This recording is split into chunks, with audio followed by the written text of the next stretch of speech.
Hello world, it's me, Dennis, and today I'm getting a chance to do an origin story of the men's circle in Austin, Texas, how it began, who was there, what was the impetus, and I have Clay Boykin, who started it, and Kirby Hiscox, who was right there from the beginning. Clay, I'd like you to start us on the pre-story of before the circle came about and what was going on at the time and when was it in history? Certainly, Dennis. Thank you. The circle actually was launched 8 years ago in April. And in April of? April of 2012. Thank you. Yes. And prior to that, I had taken about a 20-year hiatus from organized religion and had hit a couple of pretty rough spots in life. One was a health issue, and the other was the market crash of 2008, where I spent a couple of years out of work. And that was my dark night of the soul. And I finally skinned my chin on the asphalt enough many times to realize that I can't go this alone, and ended up over at the Unity Church. And that's where I began my personal healing. And along the way, I realized that I didn't trust men. And there was wisdom that other men have that I could benefit from.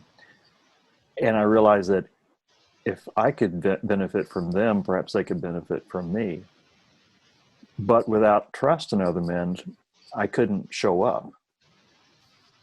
Eventually I said, well, I've got to get over this. And I was participated in one of the retreats. And after the retreat, I really felt good. And I says, what are we going to do next? And they said, well, next year we'll have another retreat. And I can't wait till next year. I want to start a men's circle. And they try to tell me, well, do it once a quarter. I said, no, do it once a month. No, I want to do it every week. And I'm going to show up. If nobody else shows up, that's fine. But I need that drum beat. I need the rhythm and the consistency. And perhaps we can get started there. Well, we promoted it for 3 weeks there in the congregation, and nobody signed up. Zero, nada. That was my first lesson, because that first night there were about 12 of us. And Kirby, you were sitting next to me, I think, or across from me. And we had 12. And we've never had fewer than 12. Right now we run 25 to 30. While we're on Zoom, we're running about the same numbers. Now, Kirby, what was your impetus and your story on why you would even join this? Well, thank you, Dennis. I had, for the first time, sat in a pew at the Unity Church as a participant in a Sunday morning service. I had been inside of the church in various gatherings that it had for seminars and workshops and things like that. But I had recently gone, actually, the day before, there was a funeral there for a mutual friend. And I saw their pastor, Steve Bolin, get up and do a wonderful job there. And the community and the feel of the church was magnificent. I consider it an unchurch. Accepting all various religions and ideas and philosophies. It was a beautiful experience for me. So I saw in that Sunday morning bulletin, which would have been on the 14th of April 12, that the next day, tax day of April 15, on Monday evening, there was a men's group going on. And it made me pause and to think about that. I had started a couple of men's groups over the years out in California, et cetera, and led some groups actually in high school. And it intrigued me, and I showed up. And I had no idea. I didn't know who these men were. I'd never met them before. And there was Clay, Dr. Boykin, if you will, as I've affectionately called him over the years. He's generally professorial with the goatee and, all that pomp and circumstance. Not so much today, huh? Forgive me, Clay. I love to poke fun at you. I will say, though, in all seriousness, Dennis, that I watched Clay and the other two gentlemen that were the impetus of getting that going really bounce some ideas back and forth. I felt that I could not only participate, but add significant value because I've done this before. Mm-hmm. And I felt and always have that I've been on a spiritual path. And interestingly enough, during these amazingly tough times during the coronavirus, it is very interesting to me to revisit the origins and the concept behind what got this all started. Exactly. The evolution of the Men's Fellowship Network into the circles of men, into an international entity with one constant, and that has been Clay Boykin. He continues to hold that space week in and week out. He's had some times that he had to miss with deaths in the family, challenges, traveling, things like that. I took over a few times, many others have. But that firm grip on what could be the future of and what is and currently is the iteration of a gathering of men of all different socioeconomic situation, all different spiritual paths, from men walking in for the very first time. Hey, I went to church for the first time in my life on Sunday and I heard about this. I'm here. Or men like the three of us in this quaint circle that have been, and continue to be on a definitive path. And while we are in this coronavirus time, it's challenging to everybody, even those that feel like they've been on a firm-footed, grounded path. This just throws a loop into everything. It does, because it's changing it all.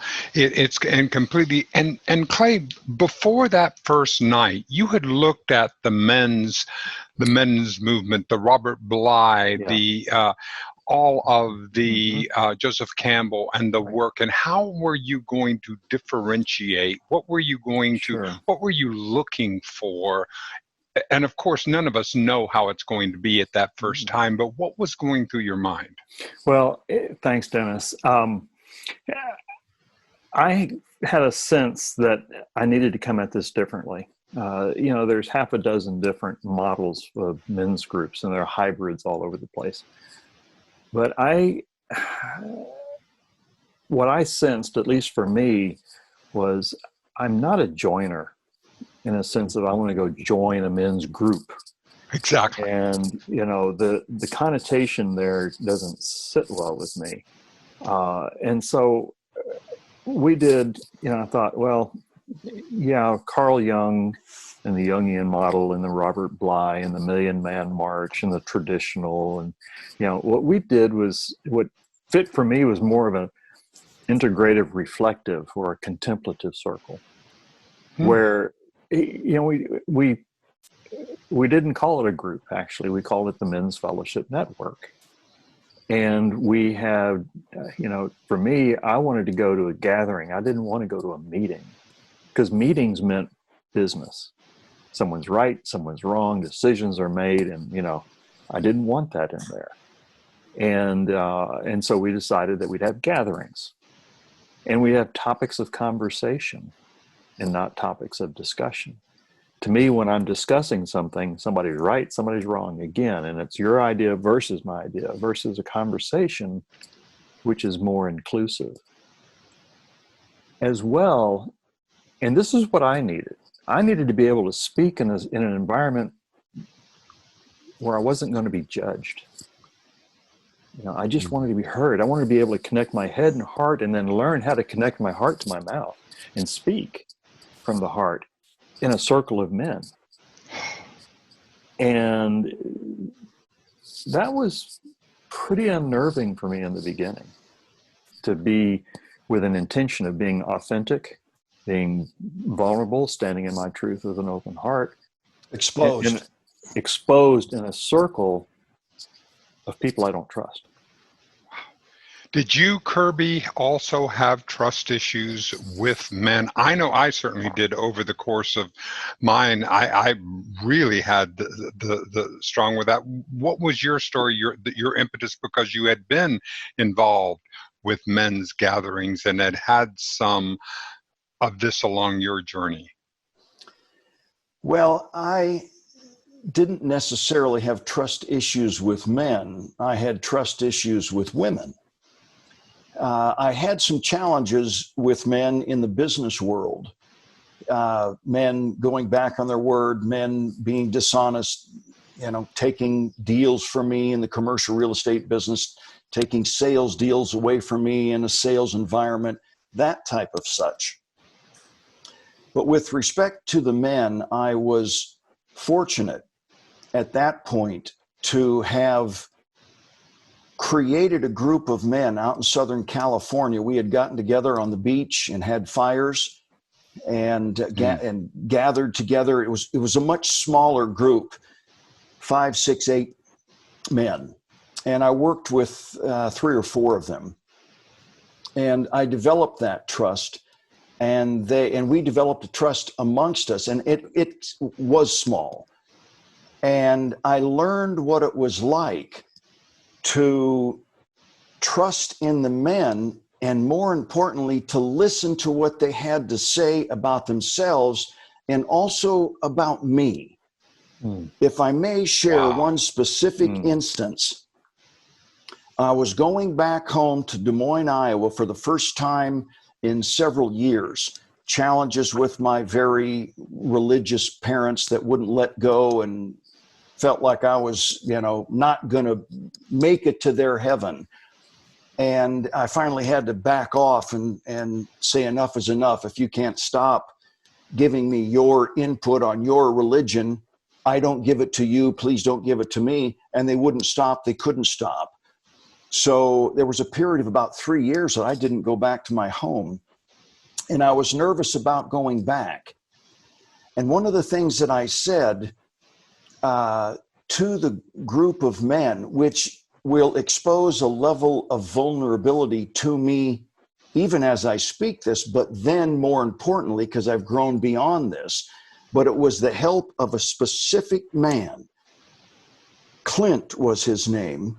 When I shared with the group that I was afraid of going back home, to a degree that every time I would go back, it would get me nervous about the environment that I grew up in and the chaos and the infighting, and give me huge bouts of insecurity and not enoughness. And I went so far as to say, if I get back there and I get down deep enough into it, I am afraid that I will go insane. Yes. I've seen this happen in close-knit groups. I've had relatives that were scary. We've all had friends that were a little bit off.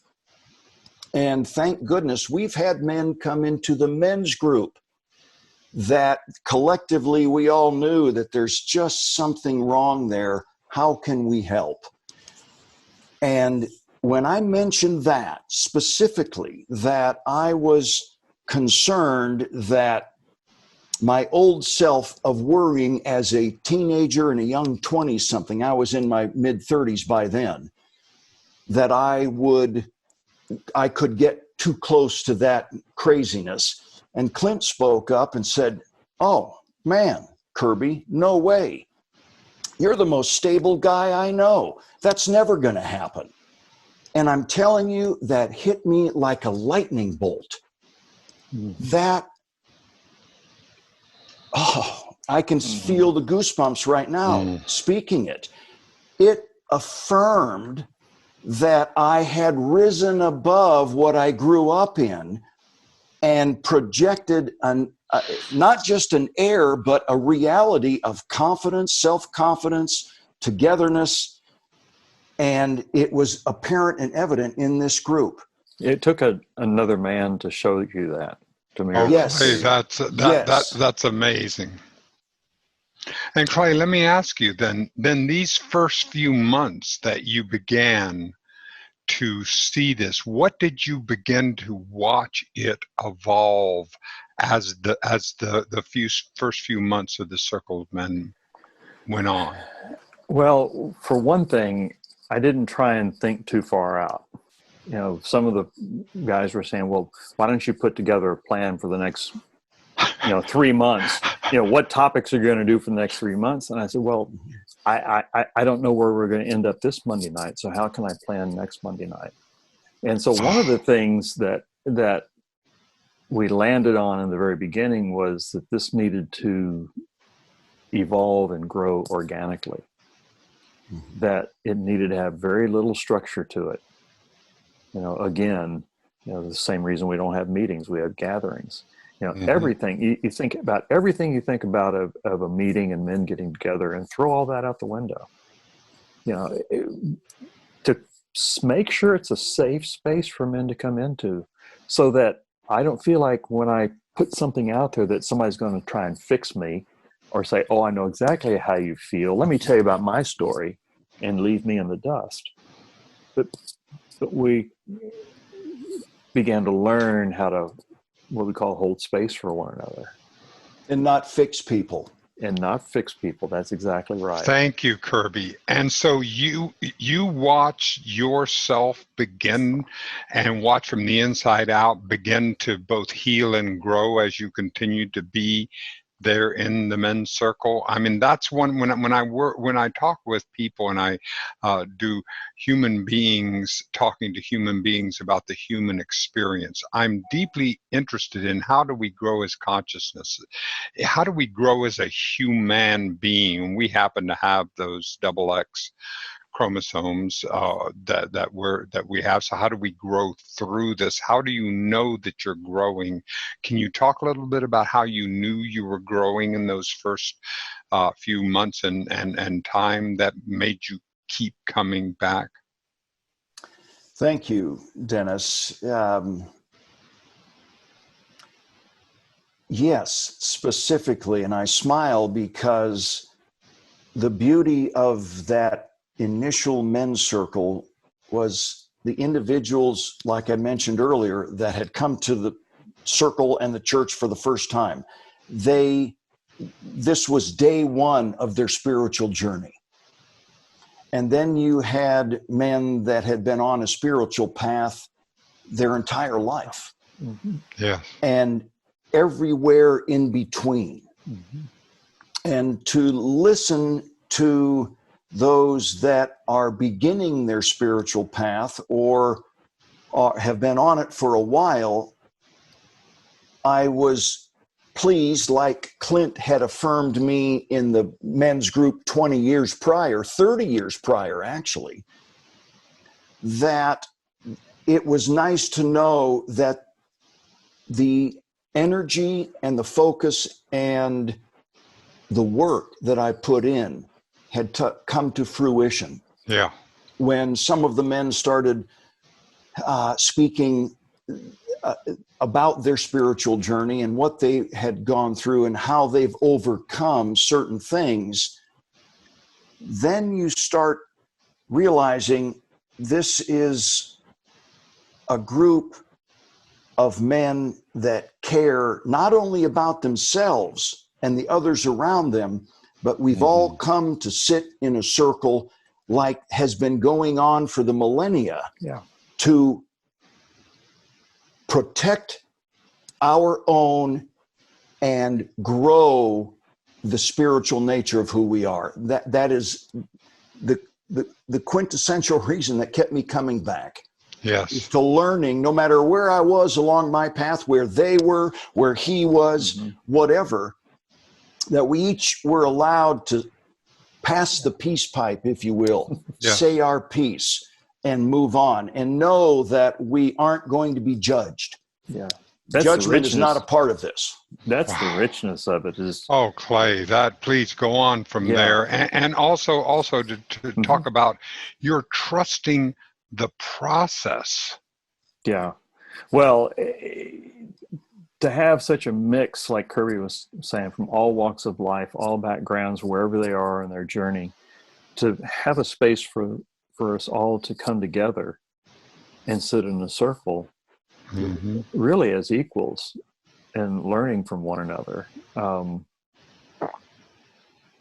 One thing that came to mind in the very beginning was, I'm not going to put myself out as a leader of this circle. I can create the safe space. I can facilitate and do some guiding, but I'm not there to teach anything. And that was perhaps one of the, I think, most important choices that I made was, who am I to come in and try and teach anybody anything? I'm here to show up and put a topic of conversation out and then have a conversation around it. And to let that grow and let that conversation evolve from whatever the topic was. We may go off topic, or we may stay on topic. It's less about the topic and more about the sharing and the opening up and men coming from their heart with one another, learning how to do that with a safety net of not feeling like somebody's going to sharpshoot them. Yeah. So that and was how the thing is that I have been in the men's circle the least amount of time as any of you. I began in probably the late fall of 2019. And it has transformed. It has absolutely transformed my relationship with men and women, like you were saying, Kirby. There have also been some times when we have had the absolute dark nights of the soul of a number of the people who have gone through this. And Kirby, you are one of those who modeled that and went through that experience and what that meant. I know it's, would you please share?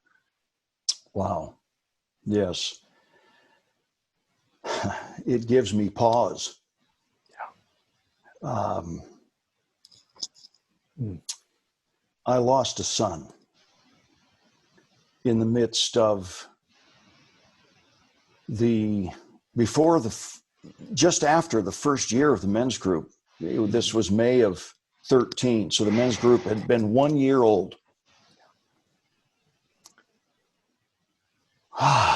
And the men collectively, figuratively, and metaphorically wrap their arms around me in my time of crisis, a crisis greater than anything else that I've ever faced.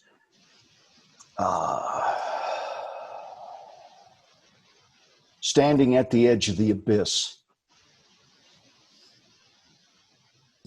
where you don't know how you're going to make it for the next day. It's indescribable. I was alone, single man. I had friends. I had relatives and family members, but in its own magnificent and unique way.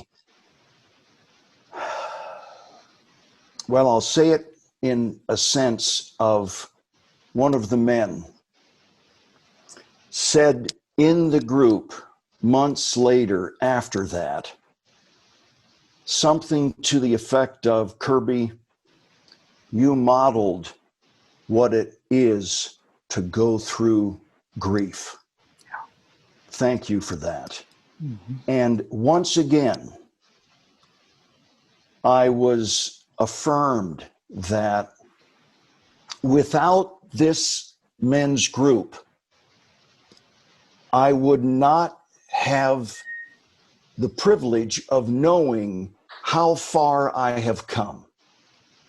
And that all the work, the daily struggle sometimes of reading and journaling and thinking and being up in my head more so than most people that I know, it's not all for naught, that it is exactly the path I need to be on.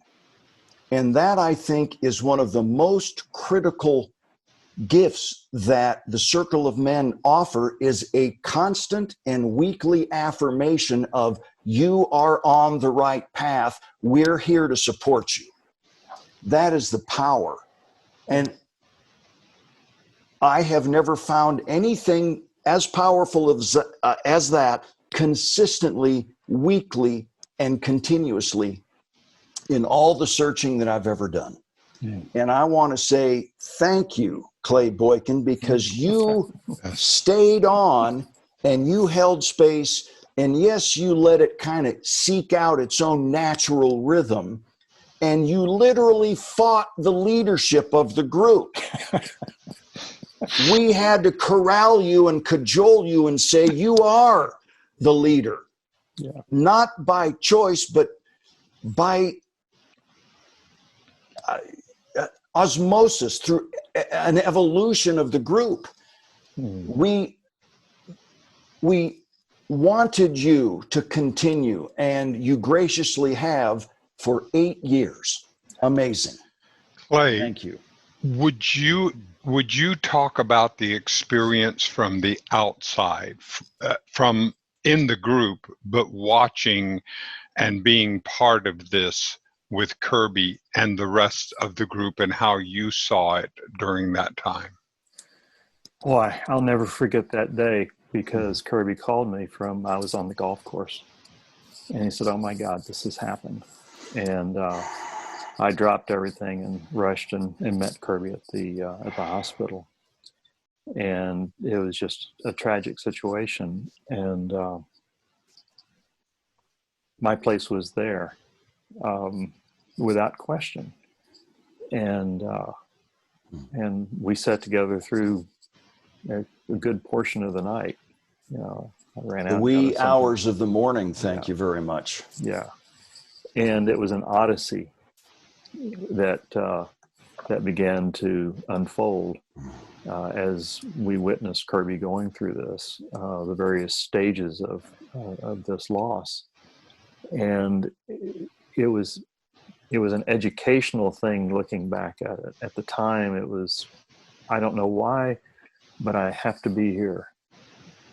I want to be here. And the men gathering said, you know, I think that's where I learned how to hold space, or to witness, because I know months later, Kirby would say, Clay, that night, did this really happen this way? And I'd say,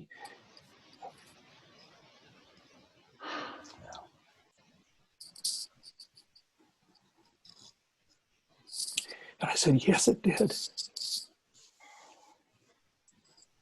And I know that there's been times for me when I have wondered, well, did this, whatever it was, happen to me? And no one's been there to say yes or no, it has. So I don't know whether it was real or not. But to witness and be beside Kirby during that time was sacred. It was tragic, sometimes bizarre. But there was a bond that event, that happening, that tragedy, that bonded us together in ways I never could think of. And so think about that, and think about where I started the first night at the Circle. I don't trust men.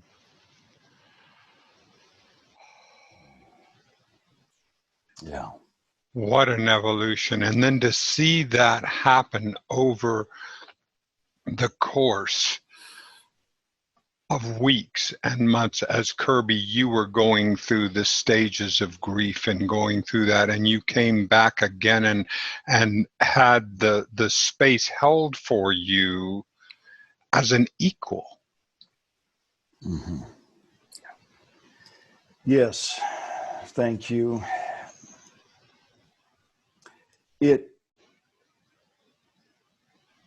The tragedy of a lifetime turned in to be a gift to others to experience and watch how it unfolded. Wow, we all have these moments when we say, "Whew, I'm glad it was him and not me. I don't know how I could have survived that." Well, I'm not tooting my horn or anything to that effect, because my God, I know personally men and women that have gone through worse tragedies than that. And I liken it to camaraderie on a battlefield. Mm-hmm. When you're in there and the bullets are flying, or the swords or the spears or the lances are coming at you, and you have no one to trust but your comrade behind you, Semper Fi, mm-hmm. and you make it out of there alive, you have a bond that you cannot match in real time ever again. That is something that supersedes all experience on earth. And to a degree, that's what I experienced. Mm-hmm. That's what these men experienced. Some of them came up to me and said, "Oh my God, I can't imagine my son. I can't imagine that happening to me and my son." Yes. Mm. Well, Clay, when we see this openness, because one of the things that has been so powerful for me in the group is that while we have this sense of battleness and the sense of warriorness, I have seen a vulnerability and a tenderness and a kindness and a compassion that is beyond anything that I have been able to experience with a group of men. Because that was really my place where I had a lot of wariness, and it has so grown me as a human being that we can have. It is not an either or, Clay. It is an and gate. I must have, in order to show up as an entire being, these aspects of myself that are open and tender and kind and vulnerable and can reach out and hold space for the natural healing as has happened, not just with Kirby, and we'll talk about that in a little bit. But could you share about that? Oh gosh. What comes to mind as you're saying that was that I remember for years this empty burning inside of myself, and it was like whatever it was, I had to clamp down on it and put layers and layers and layers, and I had to show up more powerful and more strong, more vibrato to hide this thing. And what this thing was exactly what you're talking about, is the more tender side. Call it the divine feminine. Yes. Within every person, there's a divine masculine and a divine feminine. Absolutely. Unfortunately, our culture, the patriarchal culture, doesn't really approve of men being soft, being tender. Right. Only in certain ways, and so when as a young boy, I went to my dad with my arms open to hug him, because that's how Mama and I connected. He said, no, we shake hands. Mm-hmm. And so Clay, may I ask you to insert right here one of your favorite Brene Brown quotes about the women saying about the man on the horse.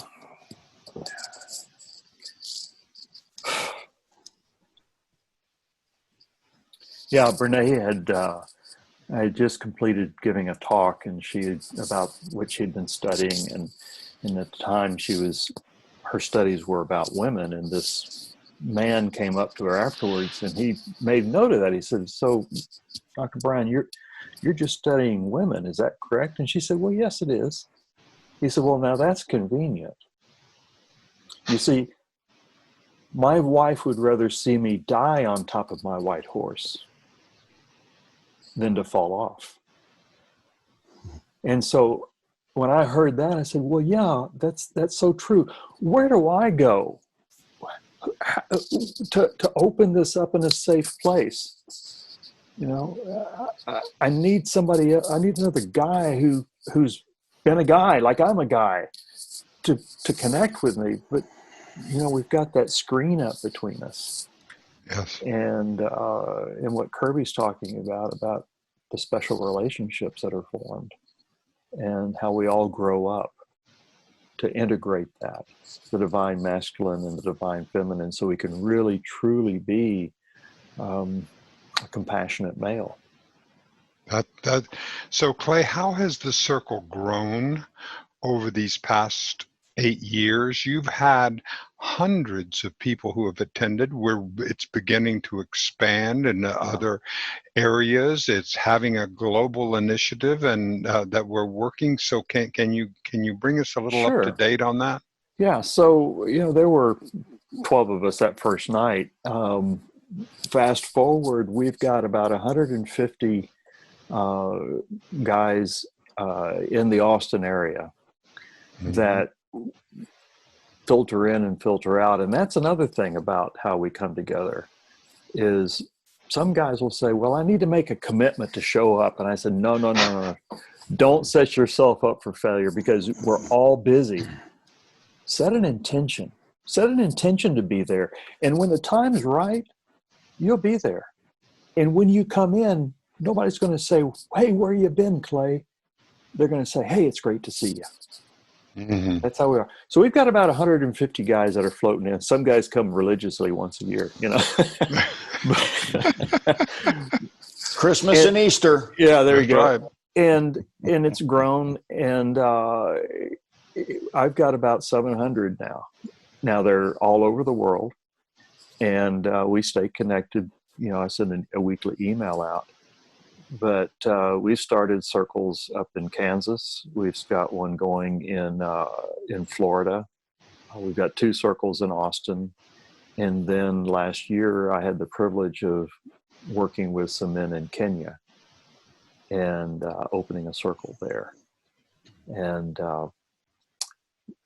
as the whole pandemic settles out eventually, my intention is to go work along the Nile River Basin and do more of this work.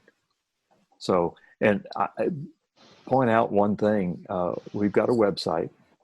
It's called mensfellowship.net.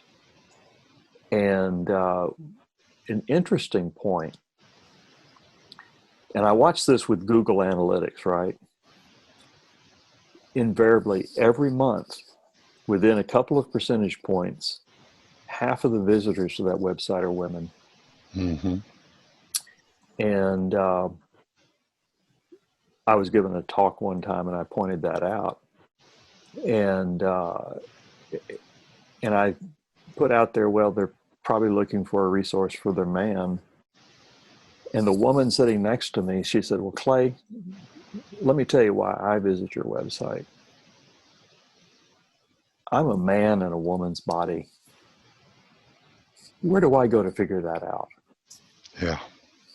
It blew me away. I'd never in my wildest dreams had thought that wasn't in my consciousness, that the ancillary benefit would be a woman of that nature. Of course. Yeah. It has one of the things that I want to both expand upon and to understand, and Kirby, maybe you can help us with this. In the 12-step movement, it's a program of attraction, not promotion. So we're seeing what we have in the world, and the whether masculinity isn't a good or bad thing, or femininity better than men, it's whenever we get into the toxic aspects of it. And what has certainly healed for me and been part of heal for me is the toxic aspects of my masculinity. And you've seen that in business, and you see that because we're very male centric. It's still very highly gender specific for men being in leadership and all. This is an important movement. This is an important aspect for us to heal, and how we're going to be able to have the infrastructure to create what we need to have in life in the 21st century. Well, thank you. Dennis, years ago, I read a book by David Whyte, Whyte. Mm-hmm. He's from the UK, and the title is The Heart Aroused, the Soul of Corporate America.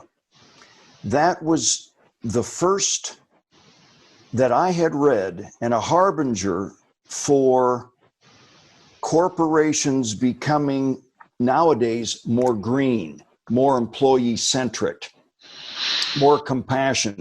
This is after the go-go 1980s, when they started laying off everybody and your health benefits went away and you started having to pay for them yourself, and the corporate greed. And I don't care if you've been around for 40 years. I'm not giving you a gold watch. Get out of here, because I can hire somebody for half your wages and they're smarter than you because we've trained them in college.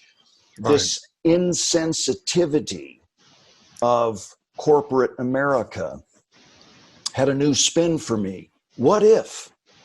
Wow, that's my heart space and always has been. And the concept of where we can go and be examples of that we can still be business men and women, business leaders, business people, or just cogs in the wheel of the corporate machine, that David Whyte was reaching out and saying, let's be nice. Let's be friends. This insurgence of the Mr. Rogers energy now, with a couple of movies out by him now that he's passed, and saying, come on, let's all be friends. Let's play fair and have a good life. That's the energies. Those are the energies that I gravitate toward. I love that, Kirby, because in my work around the world, one thing I have found is the old way of thinking that 1 + 1 = 2. There's only so much pie, and if I give up any of my pie, to you, there's going to be less pie for me. When in truth, what you're talking about, it's not just a good idea. It's not just because we want to be kind. It's synergy. 1 + 1 is greater than 2. The pie continues to expand for all of us if we use the principles you, Kirby Hiscox, who have been so deeply in business, you, Clay Boykin, who have run multi-million-dollar organizations and working through projects and the work that you have been doing, that have actually been responsible for these cars. You understand these things, and this is spreading like a virus. You're seeing that, aren't you, Clay? Yes, and it's interesting that, Kirby, that you bring up David Whyte. I think it was 1998. Motorola brought David Whyte to Austin. Oh my! Wow. And how fortunate! And he addressed the senior executives and in a little bit larger group, and we all sat there, high-tech corporation, sat there as David Whyte read poetry to us. That was about the time of his book, the mid-90s. Yes, that's right. And it brings to mind one thing that I grew up with in the principles of leadership is the notion of servant leadership. Yeah. And, my experience in the Marine Corps and what I learned from there, what I learned from Peter Drucker, Tom Peters, all the books out there, you put them in a pot and stir them. And the essence of what really comes out is the notion of servant leadership. How wonderful. May I jump in right there? Please, Kirby. Please. And that is that as I've watched Clay materialize into the servant leader of the circles of men. Yes. I've also watched him spin off, and certain men, me included, have sought Clay's counsel and guidance and brainstorm with him because he has a unique ability to take corporate concepts, corporate consciousness, and morph it into what David White was talking about and others. Let's do it with compassion and empathy and concern and care of our fellow mankind, womankind. I'm going to bring a little levity in here for you, Clay, because back in the beginning days, way back when in the early days of the MFN, I remember. Clay would, we had whiteboard, and Clay would get up there with this new concept called mind mapping that I was aware of, and he'd start putting circles on the board and doing all this stuff, and the guy's eyelids were just flapping back and forth because he would take one concept, and in 5 minutes, he'd have 40 different concepts based on that, clustered here, here, here, here, and here. And it was mind-blowing. Stunning. And he has another one where you take a square box and divide it into 4 quadrants, windowing or something. And he kind of, on the bottom left is less, and the upper right is more. And he masterfully puts concepts down so that you can see them linearly. Yes. And wake up to new ideas that are your own ideas. That's the key. That is what psychology is all about. You go to a shrink, you sit down, you lay down on the couch, and you just unload. And is the shrink telling you how to fix yourself? Hell no. You're telling yourself how to fix yourself. The shrink is just getting paid $150 or $200 an hour. So, Clay, let me toss it back to you about that magnificent skill you have, both mind mapping and what do you call the box, the window? Well, I call that reframing, and it's a process. And it's interesting because I run across people all the time that have used mind mapping. In fact, one fella in a workshop a week or two ago said to me, he said, "Clay, I've been mind mapping for 20 years. It's just my nature." I said, "Yeah, I get it. Yeah." He said, "But never have I done what you just did, to take that mind map and then reframe all the pieces and to be able to put it into a box with the quadrants and put things into perspective and give texture and dimension to what otherwise was a scattered thoughts around the page." That is just, that's stunning. And I've seen you do that over and over again. You do that with me every single time we meet. I agree with you, Kirby, that Clay, it's an astounding ability to listen on so many different levels and to give feedback back to us.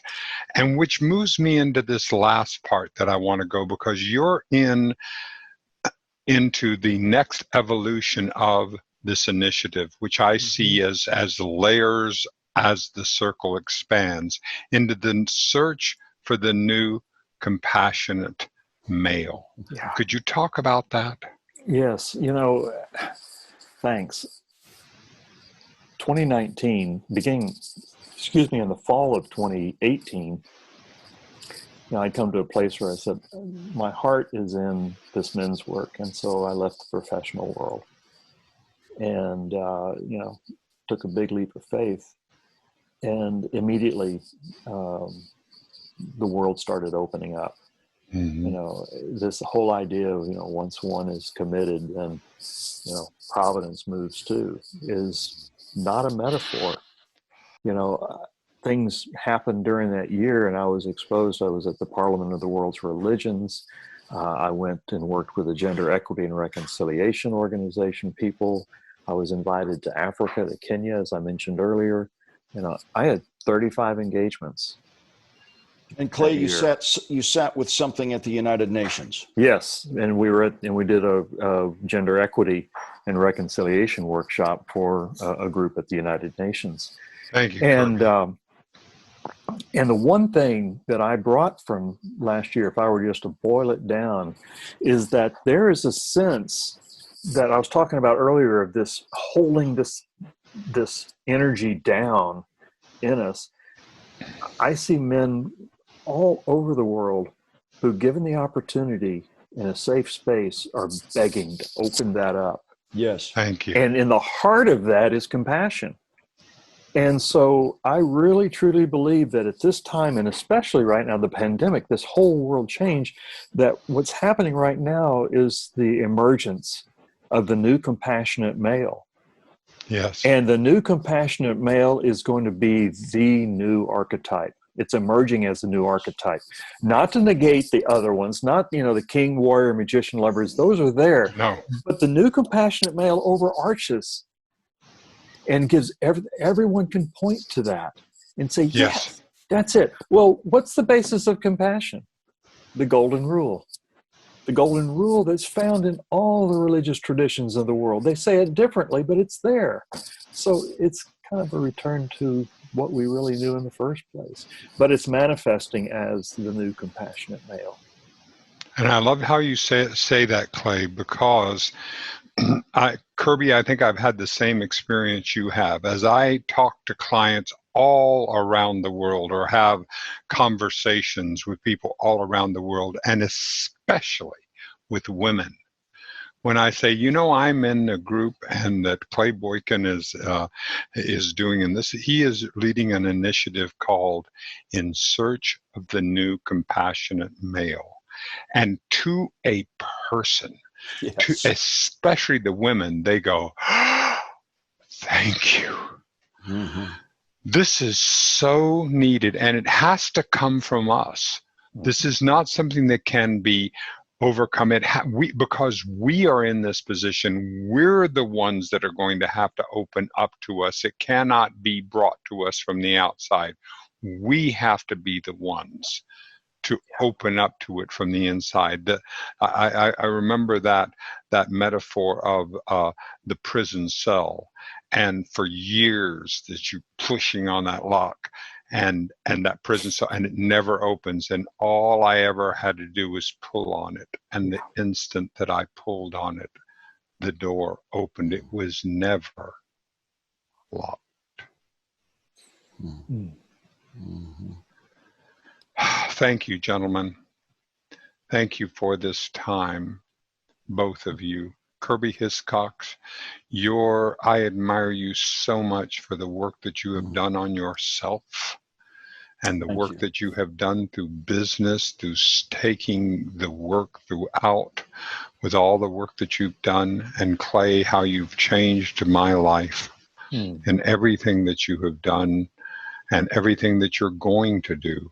Both of you being my friends, both of you being part of this circle that is expanding exponentially in search of the new compassionate male that resides within each of us.